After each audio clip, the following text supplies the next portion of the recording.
Good morning students, आपका स्वागत है हमारे YouTube channel pathfinder classes Chhapra में। जिन लोगों ने अभी तक इस चैनल को सब्सक्राइब नहीं किया है, चैनल को सब्सक्राइब करें, बेल आइकन दबाएं ताकि हमारे वीडियोस के अपडेट्स आपको समय समय पे मिलते रहें। यह आपका पार्ट 2 वीडियो इस चैप्टर का। पार्ट 2 वीडियो में क्वेश्चन नंबर 23 पे है। कह रहा है चंद्रमा का व्यास पृथ्वी के व्यास का लगभग 1/4 है। तो हम लोग यहाँ मान लेंगे कि माना पृथ्वी का व्यास व्यास है ना, बराबर में डी, और डी बराबर आपको पता ही है 2r होता है।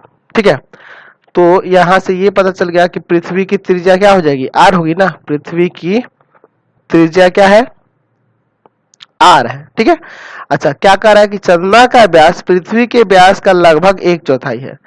तो चंद्रमा का व्यास क्या हो जाएगा, तो चंद्रमा का व्यास हो जाएगा आपका क्या है, पृथ्वी के व्यास का 1/4 है, यानी कि 2/r पृथ्वी का व्यास हुआ और उसका 1/4 यानी कि 4 से भाग कर दो, यानी कि r/2 उसका व्यास हुआ। यानी कि चंद्रमा की त्रिज्या की बात करिएगा, चंद्रमा की त्रिज्या तो क्या हो जाएगी, इसमें 2 से भाग करेंगे ना, यानी r/2 × 2 हो जाएगा, यानी r/4।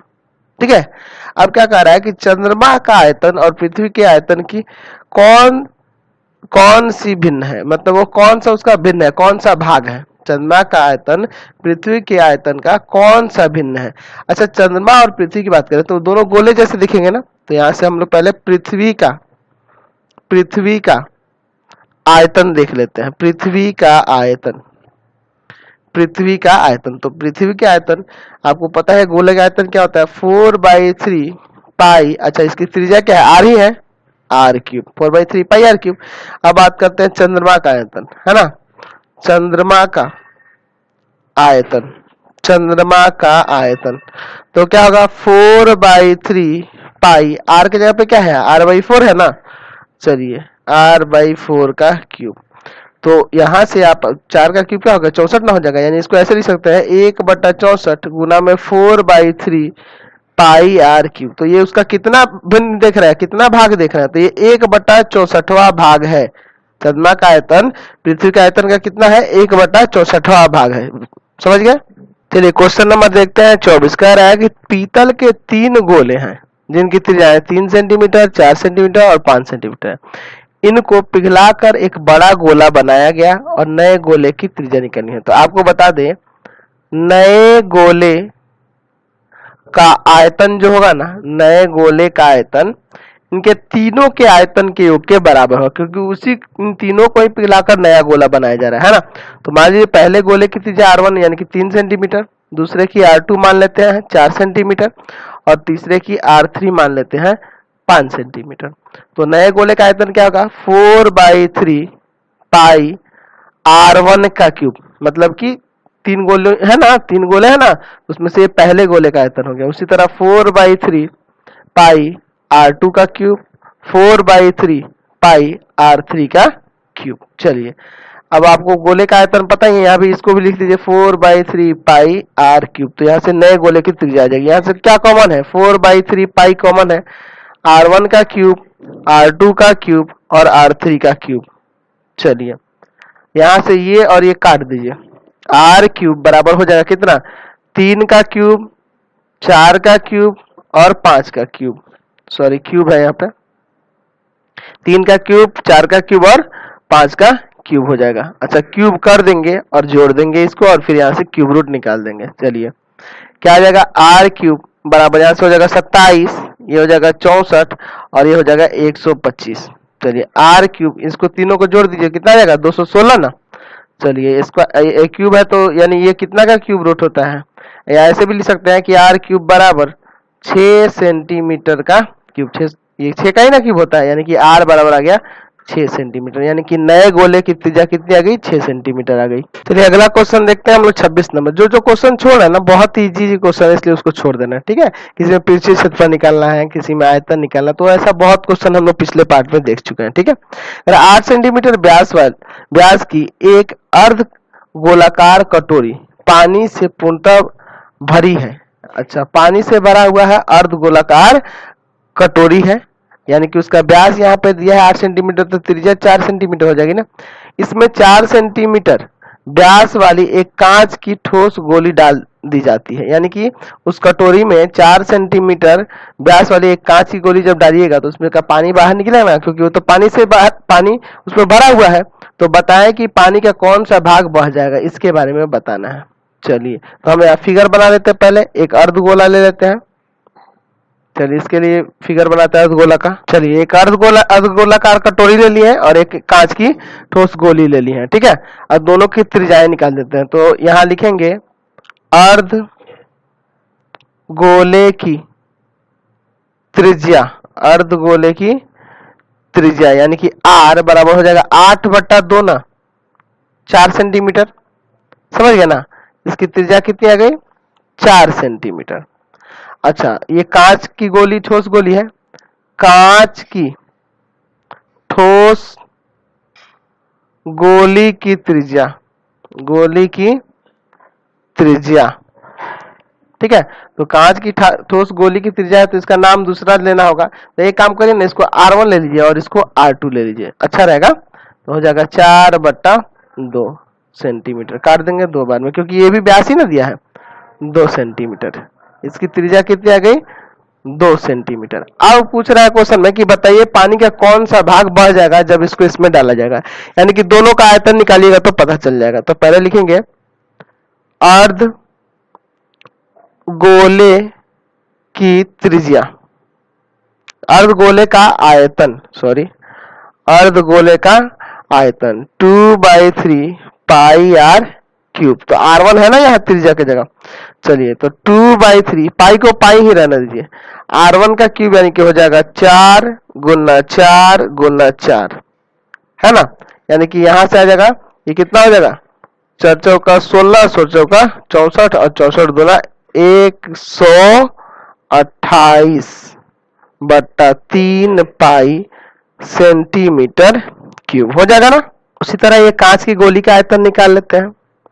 कांच की गोली का आयतन, कांच की गोली का आयतन, है ना। चलिए तो कांच की गोली का आयतन हो जाएगा 4/3 पाई R का क्यूब। तो इसमें R की जगह R2 माने थे ना। चलिए 4/3, पाई को पाई ही रहने दीजिए, R इसमें 2 है ना, 2 गुना 2 गुना 2, 2 दूना 4, 4 दूना 8, 8 चौका 32, यानी कि आ जाएगा 32/3, 32/3 पाई सेंटीमीटर क्यूब। अब क्वेश्चन में पूछ रहा है कि पानी का कौन सा भाग बह जाएगा, है ना। तो लिख सकते हैं पानी का बहा हुआ भाग। तो कितना भाग पानी बहेगा इसको बताना है, कटोरी का कौन सा हिस्सा होगा। तो 32/3 पाई बटा में कर देंगे आपका 128/3 पाई से, ये 3 से 3 पाई से पाई कट जाएगा। ये कितना बार में कट जाएगा, 4 बार में, यानी कि 1/4 भाग, कटोरी का 1/4 भाग पानी बाहर बह जाएगा, समझ गए। चलिए अगला क्वेश्चन देखिए, बहुत ही अच्छा क्वेश्चन है। कह रहा है कि एक ठोस ऐसे वृत्तीय बेलन के रूप में है जिसका दोनों सिर गोलार्ध है, यानी कि कुछ इस तरह का फिगर बनाना पड़ेगा। चलिए हम फिगर आपको बना देते हैं, फिर आपको समझाते हैं क्या कह रहा है क्वेश्चन में।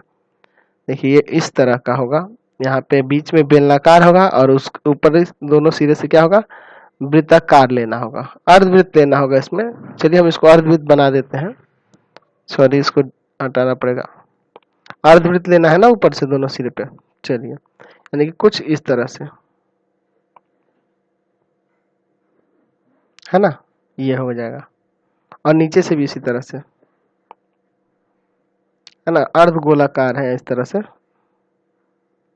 चलिए तो देख रहे हैं ना क्या कह रहा है कि एक ऐसा वृत्तीय बेलन के रूप में है जिसका दोनों सिर गोलार्ध है, यानी कि गोला, अर्धगोला के रूप में है ना। चलिए अब देखिए क्या दिया है कि यदि ठोस का संपूर्ण लंबाई 108 सेंटीमीटर है, यानी कि पूरा लंबाई यहां से लेकर यहां पूरा कितना दिया है, 108 सेंटीमीटर है, तथा गोलीय छोरों का व्यास 36, इसका व्यास दिया है, यानी कि d बराबर दिया है 36 सेंटीमीटर। तो r बराबर आप लिखिएगा d/2, यानी कि 36 और बट्टा में 2, कट के आ जाएगा 18। यानी कि यहाँ से r बराबर आ गया 18 सेंटीमीटर। ठीक है, चलिए यानी कि ये त्रिज्या हो गई 18 सेंटीमीटर। अच्छा, निचले सिरे की भी यही त्रिज्या हो जाएगी 18 सेंटीमीटर। अच्छा, अगर ये अर्धगोला है तो यहाँ से यहाँ ये भी 18 होगा, ये वाला भी 18 होगा, ये वाला भी 18 होगा। यानी कि अगर आपको बेलन की ऊंचाई निकालनी होगी, बेलन की ऊंचाई h निकालनी होगी, तो आप क्या करेंगे, 108 में से ये 18 और ये 18 घटाएंगे ना, 18 प्लस 18 यानी कि आ जाएगा 108 माइनस 36, घटा देंगे तो ये आ जाएगा 72 सेंटीमीटर h। ठीक है, अब लिखते हैं यहाँ पे क्या करना है आगे, तो कह रहा है 7 पैसे प्रति सेंटीमीटर स्क्वायर की दर से इसे रंगाई करने का व्यय ज्ञात करना, यानी कि इसका पृष्ठीय क्षेत्रफल निकालना होगा। ठोस का पृष्ठीय क्षेत्रफल आपको चाहिए, ठोस का पृष्ठीय क्षेत्रफल निकालना होगा और उससे गुना कर देना होगा 7 पैसे में, तो आ जाएगा यहाँ से रंगाई करने का खर्च। तो ठोस का पृष्ठीय क्षेत्रफल तो हो जाएगा बेलन का वक्र पृष्ठीय क्षेत्रफल प्लस कर देंगे 2 गुना अर्धगोले का वक्र पृष्ठीय क्षेत्रफल। समझ गया ना, इसमें 2 गुना अर्धगोले का वक्र पृष्ठीय क्षेत्रफल नीचे से ऊपर से है तो गुना कर देंगे। समझ गया ना, एक नीचे है एक ऊपर है इसलिए 2 से गुना किए हैं। तो बेलन का वक्र पृष्ठीय क्षेत्रफल 2 पाई आर एच और इसका हो जाएगा 2 गुना इसका क्या हो जाएगा अर्धगोले का 2 पाई आर स्क्वायर। चलिए कॉमन है क्या यहाँ पे कुछ, तो यहाँ से आप कॉमन कर सकते हैं 2 पाई आर, ब्रैकेट में बचेगा h और यहाँ बच जाएगा 2r बचेगा। चलिए 2 इंटू पाई के जगह पे क्वेश्चन में ऊपर दिया हुआ है, आप देख सकते हैं यहाँ पे पाई की जगह ये वैल्यू रखना है। चलिए यानी कि आपको रखना है 3.1414 और r का वैल्यू आया है कितना, तो r का वैल्यू है 18, ब्रैकेट में h का वैल्यू कितना है, तो h है 72 और 2 इंटू आर यानी कि 18 सेंटीमीटर स्क्वायर। चलिए इन तीनों में गुना कर देते हैं तो आ जाएगा 113.0904। ठीक है, अंदर है 72 और 18 दूना हो जाएगा 36 सेंटीमीटर स्क्वायर। इन दोनों को जोड़ लेंगे 113.0904 और गुना में ये आ जाएगा, जोड़ के कितना हो जाएगा 108 ही होगा ना। चलिए सेंटीमीटर स्क्वायर, इसको गुना कर देंगे तो आ जाएगा आपका कितना, यहाँ से आ जाएगा 12213.76 सेंटीमीटर स्क्वायर। समझ गया ना, 12,213.76 सेंटीमीटर स्क्वायर। आपको क्या करना है, तो ठोस को रंगाई करने का खर्च निकालना, ठोस को रंगाई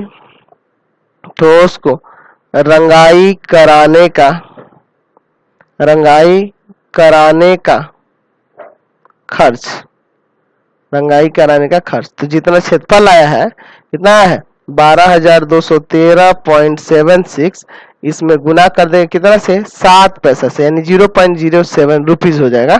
तो इसमें गुना कर दीजिए तो आ जाएगा 854.96 रुपीज, ये लगभग में आ जाएगा। समझ गए। चलिए अगला क्वेश्चन देखिए, कह रहा है कि एक खिलौने का आकार ऐसा है मानो एक अर्धगोले पर शंकु आरोपित है।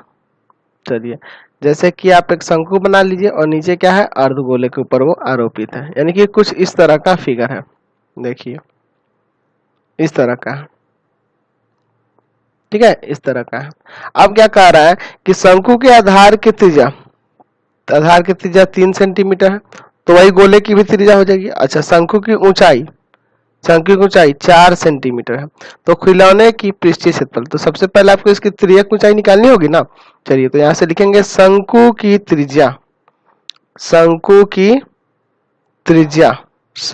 त्रिज्या यानी कि r का मान है आपके पास 3 सेंटीमीटर। अच्छा, शंकु की ऊंचाई यानी कि h बराबर 4 सेंटीमीटर। अच्छा, शंकु की तिर्यक ऊंचाई निकालना होगा, शंकु की तिर्यक ऊंचाई तो आप किस तरह से निकालिएगा, L बराबर √h² प्लस में r², यानी कि L बराबर हो जाएगा √4 का स्क्वायर प्लस 3 का स्क्वायर। 4 का स्क्वायर हो जाएगा 16, 3 का स्क्वायर हो जाएगा 9, यानी कि रूट 25 यानी कि 5 सेंटीमीटर तिरक ऊंचाई आ गया। अच्छा, और बात करें जो नीचे अर्धगोला है, अर्धगोले की त्रिज्या, तो अर्धगोले की भी त्रिज्या वही होगी जो शंकु की है, यानी कि r बराबर है 3 सेंटीमीटर। ठीक है, अब खिलौने का पृष्ठीय क्षेत्रफल निकालना है, खिलौने का पृष्ठीय क्षेत्रफल निकालना है, खिलौने का पृष्ठीय क्षेत्रफल। तो जब भी इस तरह का कंबाइन फिगर, जैसे पिछले क्वेश्चन में देखे थे, बेलन के ऊपर 2 अर्धगोले आरोपित थे, इसमें शंकु है ना, अर्धगोले के ऊपर एक शंकु आरोपित है, तो इस तरह का जब भी फिगर आएगा उसमें सबका वक्र पृष्ठीय क्षेत्रफल जोड़ देने से कुल पृष्ठीय क्षेत्रफल यहाँ से आपको प्राप्त हो जाएगा। याद रखिए यहाँ पाई के 3.14 रखना है। चलिए, तो खिलौने का पृष्ठीय क्षेत्रफल निकालना होगा, तो यहाँ लिखेंगे शंकु का वक्र पृष्ठीय क्षेत्रफल, शंकु का वक्र पृष्ठीय क्षेत्रफल, और प्लस में क्या है, अर्धगोले का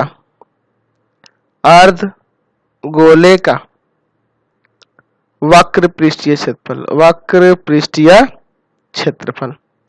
समझ गए? चलिए आगे इसमें करते हैं। तो शंकु का वक्र पृष्ठीय क्षेत्रफल होता है पाई आर एल, और अर्धगोले का होता है 2 pi R square. Pi R common कर लीजिए, बच जाएगा एल प्लस 2r। पाई की जगह 3.14 रखना है, और r है आपका 3। अच्छा, l का वैल्यू, तो l का वैल्यू आया है 5 और प्लस 2 गुना 3। चलिए, r का वैल्यू 3 है ना, 3.14 गुना में 3 गुना में, देखिए 3 गुना क्या हो जाएगा 6, और 6 5 कितना आ जाएगा 11 सेंटीमीटर स्क्वायर। चलिए इन तीनों में गुना करिएगा तो 103.62 सेंटीमीटर स्क्वायर यहाँ से आंसर आ जाएगा। समझ गए?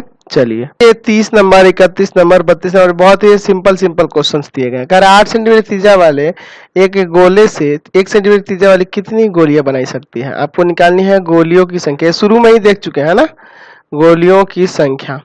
तो आपको क्या करना होगा कि इसके आयतन में, तो ये इसकी त्रिज्या है 8, तो हो जाएगा 4/3 पाई r का क्यूब, 8 का क्यूब हो जाएगा, और बटा में हो जाएगा 4/3 पाई 1 का क्यूब होगा ना, ये कट जाएगा। 8 का क्यूब होता है 512, और 1 का क्यूब 1, यानी कि 512 गोलियां बनाई जा सकती है। तो इस तरह के बहुत ही सिंपल ये सब क्वेश्चन दिए गए, इसको तो आप बना ही लीजिएगा ना।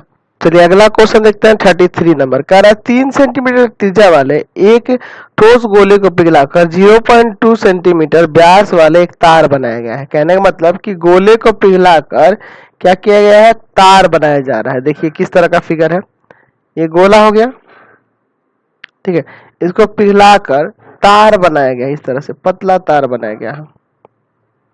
ठीक है, तार बनाया गया है, और तार जो होगा वो भी बेलन के रूप में होगा, है कि नहीं, बेलन के रूप में होगा ना।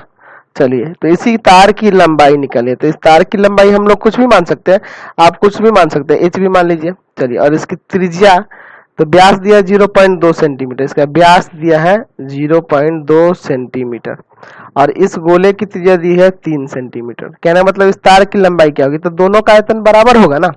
चलिए, तो यहाँ लिख लेंगे कि माना तार की लंबाई बराबर h। आप कुछ भी मान सकते हैं, हम h से मान है ना कि बेलन का आयतन पाई r स्क्वायर ऐसे मान लेंगे। ठीक है, अच्छा, गोले की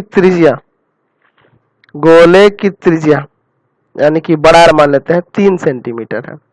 अच्छा, और क्या है ये तार की त्रिज्या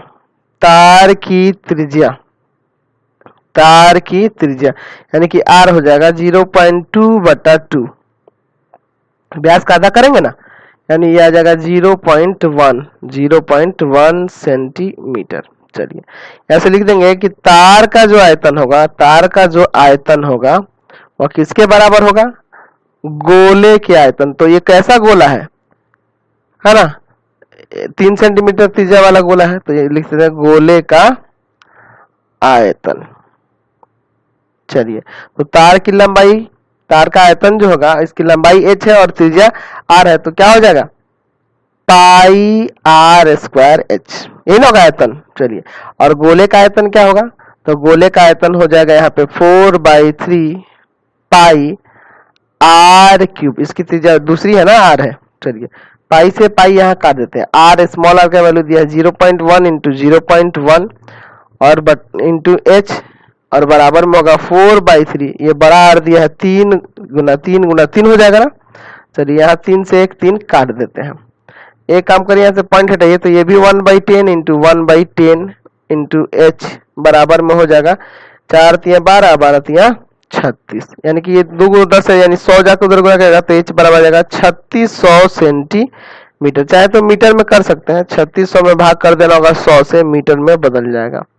चलिए यानी कि 36 मीटर यहाँ से आपका तार की लंबाई आ जाएगी। समझ गए। चलिए अगला क्वेश्चन देखिए, कह रहा है 3 सेंटीमीटर त्रिज्या वाला एक अर्ध गोलाकार कटोरा पानी से भरा हुआ है। 3 सेंटीमीटर त्रिज्या वाला अर्ध गोलाकार कटोरा पानी से भरा हुआ है। बराबर भीतरी त्रिज्या, यानी कि बराबर भीतरी त्रिज्या मतलब जितनी इसकी त्रिज्या है 3 सेंटीमीटर उतनी ही त्रिज्या वाला एक बेलन है। बेलन में पानी को डाल दिया गया है, मतलब इस पानी को उस बेलन में डाल दिया गया है। ठीक है, तो बेलन में पानी की गहराई ज्ञात करें। चलिए तो यहाँ देख रहे हैं ना, ये अर्ध गोलाकार कटोरा है। अब इसकी त्रिज्या दी है आपके पास 3 सेंटीमीटर और इसकी भी त्रिज्या क्या होगी 3 सेंटीमीटर होगी, क्योंकि कह रहा है समान त्रिज्या है ना, बराबर भीतरी त्रिज्या वाले बेलन। अच्छा मान लेते हैं कि बेलन में पानी की जो लेवल है, मान लीजिए यहाँ तक पानी भरा है, इस पानी को इसमें डाला गया तो यहाँ तक पानी आएगा, तो इसकी ऊंचाई जो है हम लोग h मान लेते हैं।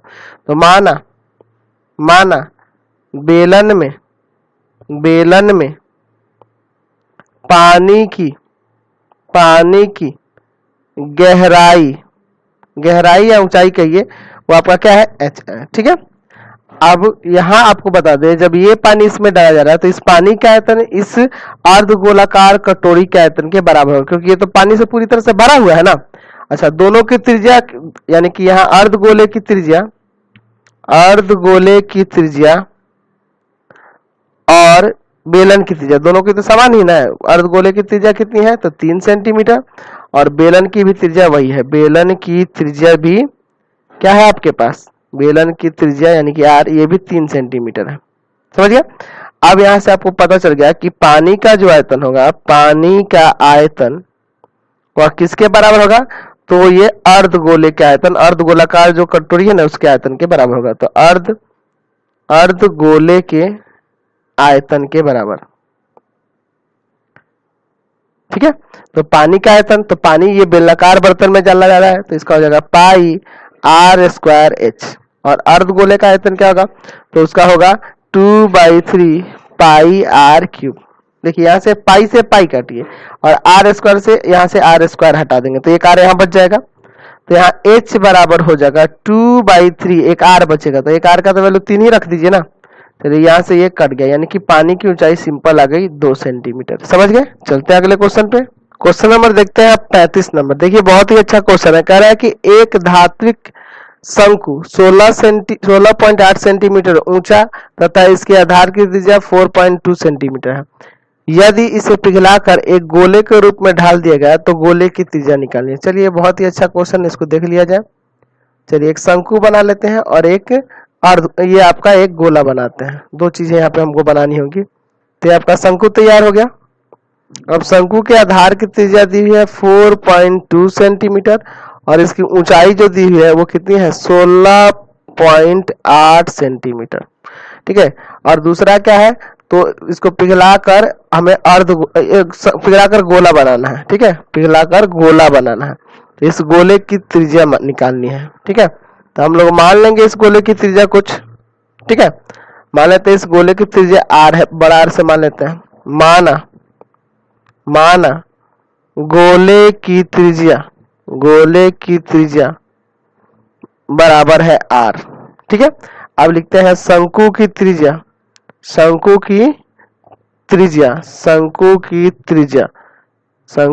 यानी r बराबर है 4.2 सेंटीमीटर और शंकु की ऊंचाई दी हुई है, शंकु की ऊंचाई बराबर में दिया है ना, इसको h मान लेते हैं, बराबर में दिया है कितना 16.8 सेंटीमीटर। समझ गए। अच्छा, जब इसको पिघला कर ये बनाया जाता है तो दोनों का आयतन बराबर होगा ना, तो यहाँ लिख सकते हैं गोले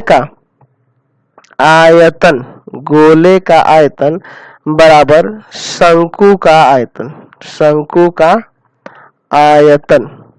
तो गोले का आयतन होता है 4/3 पाई r³। तो इसके लिए r बड़ा लिए है, बराबर शंकु का आयतन हो जाएगा 1/3 पाई आर स्क्वायर एच। इसके लिए आर और एच छोटा छोटा लिया है ना, तो ये पाई से पाई जाएगा और 3 से 3 जाएगा, 4r³ बराबर बच जाएगा यहाँ आर का वैल्यू, यहाँ देखिए आर स्क्वायर है ना, तो आर का वैल्यू तो यहाँ 4.2 है ना, तो 4.2 इंटू 4.2, अच्छा इंटू में एच, तो एच है 16.8। चलिए इस 4 को जो है ना इधर भाग में भेजते हैं, तो r³ बराबर हो जाएगा आपका 4.2 इंटू 4.2 इंटू 16.8 और बटा में 4, 4 से इसको काटेंगे है ना, तो 16.8 को काटेंगे ना, तो 4 का 16, 4.2 आ जाएगा। चलिए यानी कि यहाँ से ये 3 बार आ गया, तो यहाँ से क्यूब नहीं ले सकते, r³ बराबर 4.2 सेंटीमीटर का क्यूब, यानी कि यहाँ से इसकी त्रिज्या जो आ गई 4.2 सेंटीमीटर आ गई गोले की त्रिज्या, समझ गए। चलिए अगला क्वेश्चन देखते हैं 36 नंबर का, 10.5 सेंटीमीटर की त्रिज्या वाले एक धातु के गोले को पिघलाकर, ठीक है, यानी धातु का गोला है जिसकी त्रिज्या 10.5 सेंटीमीटर, इसको पिघलाकर 3.5 सेंटीमीटर की त्रिज्या और 3 सेंटीमीटर की ऊंचाई वाले छोटे छोटे कितने शंकु बनाए जा सकते हैं, ठीक है। चलिए तो यहाँ पे आपको दिया है कि एक बड़ा सा धातु का गोला है, ठीक है, जिसकी त्रिज्या दी है आपके पास, त्रिज्या कितनी दी है 10.5 सेंटीमीटर इसकी त्रिज्या दी है। अब इसको पिघला करके छोटे छोटे कितने शंकु बन सकते हैं जिसका यहाँ पे त्रिज्या और ऊंचाई दिया हुआ है, ये आपको निकालना है, ठीक है। यानी कि आपको ये जो गोले का आयतन में इस शंकु का आयतन से भाग करना होगा। चलिए तो इसका त्रिज्या दिया है 3.5 सेंटीमीटर और ऊंचाई दी है कितना 3 सेंटीमीटर। चलिए तो यहाँ लिख लेते हैं गोले की त्रिज्या यानी कि बड़ा आर मान लीजिए 10.5 सेंटीमीटर दिया है, शंकु की त्रिज्या यानी इसको छोटा आर मान लीजिए 3.5 सेंटीमीटर। अच्छा शंकु की ऊंचाई यानी कि h बराबर है 3 सेंटीमीटर। कितने शंकु बनाए जा सकते हैं ये बताना है, यानी कि इसके आयतन में इसके आयतन से भाग करना है। तो आपको पता है शंकु के आयतन में एल का तो कोई जरूरत है नहीं, आर और एच से ही काम चल जाएगा। तो यहाँ निकालना है शंकुओं की संख्या है ना, कितने शंकु बनेंगे उनकी संख्या बतानी है। तो शंकुओं की संख्या कैसे निकालिएगा, तो इसका आयतन यानी कि ये क्या है आपका गोला है, तो गोले का आयतन होता है 4/3 पाई r³, इसके लिए बड़ा आर, अच्छा इसका हो जाएगा 1/3 पाई आर स्क्वायर एच, इसके लिए हो जाएगा ना, क्योंकि इसमें आर और एच छोटा से लेटर से डिनोट किए हैं, ये दोनों कट जाएंगे। ऊपर बच गया 4 r³, तो r क्या है 10.5 इंटू 10.5 इंटू 10.5 है ना, और ऊपर आएगा सेंटीमीटर क्यूब और नीचे भी तो सेंटीमीटर क्यूब आएगा, हट जाएगा। अच्छा यहाँ देखिए बड़ा आर तो हो गया, छोटा आर का वैल्यू है 3.5, तो 3.5 इंटू 3.5 और इंटू में एच का वैल्यू 3, यहाँ भी सेंटीमीटर क्यूब लगाएंगे, ये तो कट जाएंगे।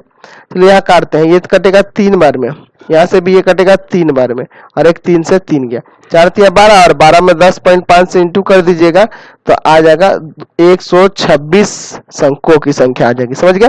तो इसी के साथ इस वीडियो को एंड कर देते हैं। प्लीज आप चैनल को सब्सक्राइब कर दें, बेल आइकन दबा दें, जितना ज्यादा हो सके दोस्तों में शेयर करें, कमेंट बॉक्स में लिखें कि हमारे वीडियोज आपको कैसे लगते हैं और इससे रिलेटेड लिंक की जरूरत हो, अदर सब्जेक्ट लिंक की जरूरत हो, अदर चैप्टर की लिंक की जरूरत हो, तो आप हमारे व्हाट्सएप नंबर 7301778899 पे व्हाट्सएप करके चैप्टर के लिंक को प्राप्त कर सकते हैं और वीडियोस को प्लीज शेयर किया करें दोस्तों में। Thanks for watching the video.